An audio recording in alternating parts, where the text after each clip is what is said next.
বহুদিন আগের কথা। এক জঙ্গলে বাস করত এক বিষধর সাপ, যার নাম ছিল কমলিনী।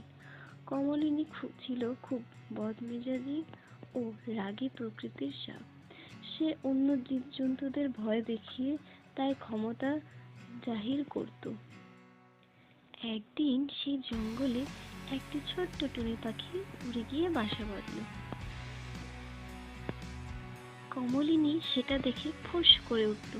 সে রাগে হিংসে পড়ল, তার এত সাহস হয় কি করে আমার এই জঙ্গলে এসে আমাকে কিছু জিজ্ঞেস না করে বাসা বাঁধে? এত সাহস কোথায় পেল সে? তারপর সে তাকে জিজ্ঞেস করল। কমলিনী রেগে বলল, এই পাখি, তুই আমার এলাকায় এসেছিস, জানিস না এটা কার জায়গা, কে থাকে এখানে?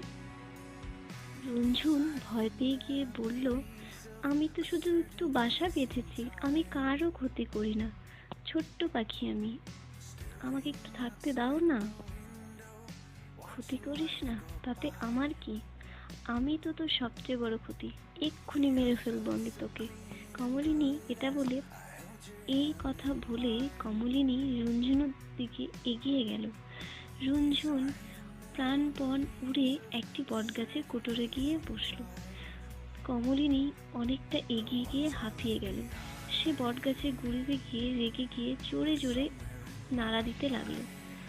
অনেকক্ষণ চেষ্টা করার পর যখন কোনো কাজ হলো না, সে হতাশ হয়ে ফিরে যাচ্ছিল।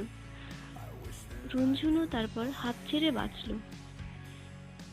রুনঝুন তারপর তার নিজের বাসায় ফিরে গেল। এই গল্প থেকে আমরা এটা শিখতে পাই যে অহংকার পতনের মূল।